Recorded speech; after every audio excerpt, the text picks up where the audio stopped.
Siga con la palabra, concejal. Bueno, espero me perdonen. El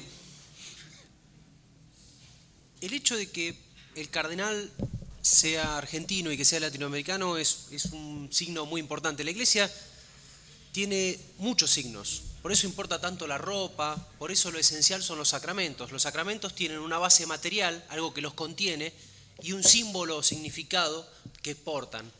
Todos los sacramentos por los cuales hemos pasado los católicos tienen este contenido o este sentido profundo. Y por eso me gustaría reflexionar sobre la asunción de Francisco I, no solamente por lo que es, sino por lo que a mi manera de ver significa. El hecho de que sea argentino y que sea latinoamericano implica que 500 años de historia, de conquista, de saqueo, en lo cual la Iglesia cumplió un rol, hoy están siendo interpelados porque hay alguien que es hijo de un ejército de Cristo, como son los jesuitas, que nació en América Latina y hoy ejerce el primado y el desarrollo y la conducción de esa iglesia. Y que sea argentino, que sea autoridad de una iglesia que fue cómplice de la dictadura militar que azotó nuestro país, también es un signo importante. Me parece que en ese sentido es muy importante el desafío que tiene Francisco de transformar o de llevar mensaje y reflexión sobre lo que significa la Iglesia para Latinoamérica y lo que significa la Iglesia para Argentina. Porque la Iglesia no solamente significa la conquista y la muerte de pueblos originarios, sino que también significan lo que fue las reservas jesuíticas y la preservación de la memoria, de la vida y de la cultura de los guaraníes. Significa una orden que fue echada del país por defender determinados principios y por ejercer determinadas enseñanzas. Significa miles de mártires católicos, curas que generalmente tienen nombre y mujeres y monjas que generalmente no ocupan ninguna escena dentro de la iglesia, que fueron mártires por considerar que la opción preferencial por los pobres y acompañar a los más desvalidos y a los más desposeídos es el contenido último del mensaje de Cristo. Francisco no es cualquier nombre. Francisco no era solamente el que le cantaba las flores, el que abrazaba a leprosos y el que entregó su vida a la pobreza después de su conversión, como bien decían, hijo de un adinerado de Asís. También era el que desafió el poder de la iglesia. Cuando en el 1100 miró a esos papas y a esos obispos que eran dueños de territorio, que vendían bulas, que vendían absoluciones, que ejercían su poder sobre los reyes, que eran los mensajeros del poder, diciéndoles que el mensaje de Cristo estaba en otro lugar y no en el ejercicio del poder y la influencia sobre el poder civil y sobre el poder del Estado. Creo en la separación del Estado de la religión. Creo que en la Argentina hay muchas religiones, hay muchas creencias y que el Estado tiene que tener una distancia y un respeto para que todas estas creencias sean respetadas y puedan ser ejercidas con plenitud. No deja de causarme cierta gracia. Recién cuando hablábamos de Lorenzetti pensaba, bueno, podemos criticar a Lorenzetti porque afortunadamente no se va a volver papa. Pero no puedo dejar de pensar que Francisco es Bergoglio. Y Bergoglio era el de la mesa de enlace. Y Bergoglio era el asesor de Lilita. Y Bergoglio era el que confrontaba y que representaba a la oligarquía en Argentina. Y ahora se ha convertido en San Francisco el mismo. Y todas esas críticas y todos esos planteos parecen que se dieron vuelta en el aire como si nunca hubieran existido. A mí, que Bergoglio, que Francisco sea papa, me llena de esperanza. Lo primero que hice fue mirar a las personas que cuando yo militaba en la iglesia me parecían tipos rescatables y personas a las cuales yo quería escuchar. Y traté de mirar a aquellos que hoy representan en parte la opción preferencial por los pobres. Escuché a Leonardo Boff, quien fue echado por Ratzinger, que fue echado de la iglesia por Ratzinger por su opción preferencial por los pobres y por su lectura de lo que es la eclesiología vista desde los pobres y su crítica a las estructuras eclesiales. Y lo vi lleno de esperanza y dije, si él tiene esperanza, que la iglesia lo rajó, si él, que viene llevando un contramensaje de lo que es la estructura de poder de la iglesia, tiene esperanzas, yo tengo que tener esperanzas.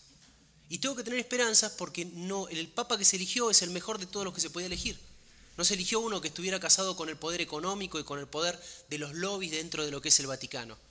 Se eligió a alguien que quedaba afuera, como bien se dijo acá, de los Batilix. Se eligió a alguien que va a tener una misión muy importante para lo que es la transformación de la iglesia hacia adentro.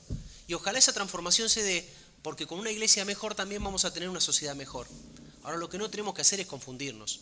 Que Bergoglio sea papa no significa que ganamos el mundial o que reconquistamos Malvinas. No es solamente un hecho como para salir a la plaza. Es algo que nos tiene que llevar a la reflexión y al cambio de actitud.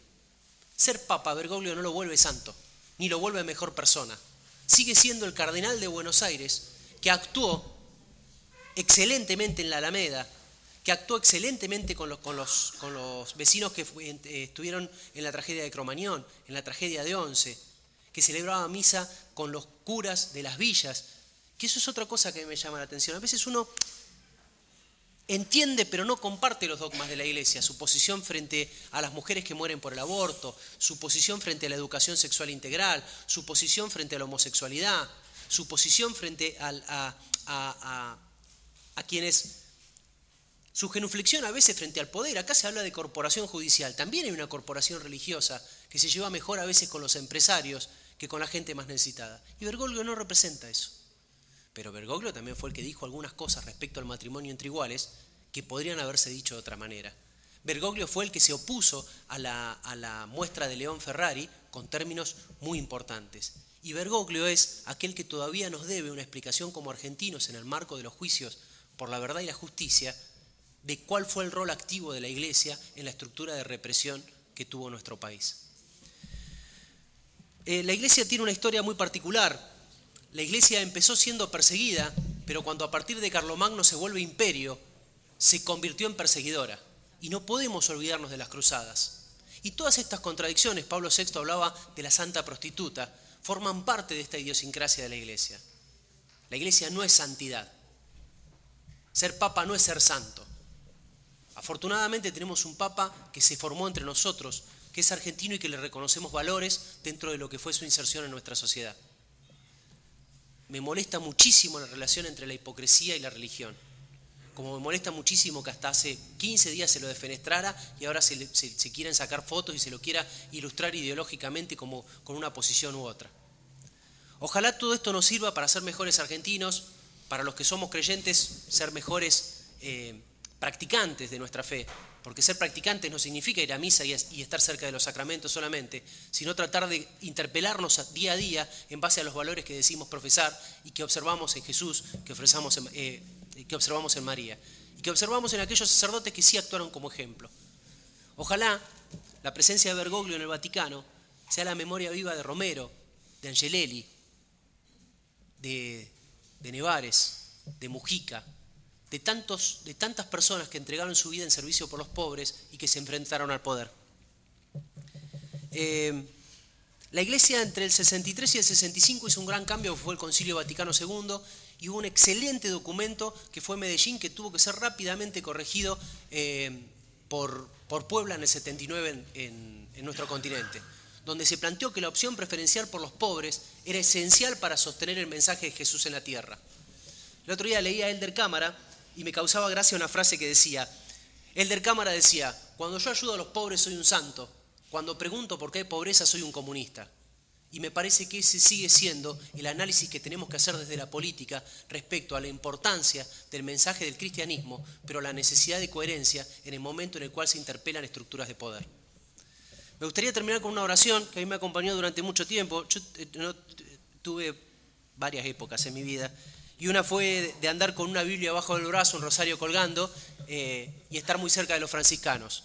Y me parece que esta idea de, Señor, hazme un instrumento de tu paz, donde haya odio ponga amor, donde haya ofensa ponga perdón, donde haya discordia ponga armonía, donde haya error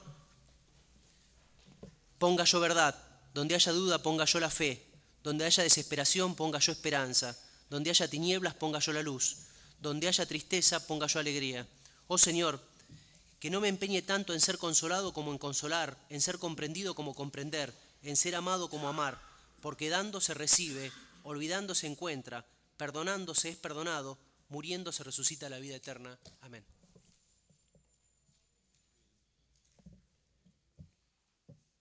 ¿Está? Tiene la palabra la concejal Miren Yantoca.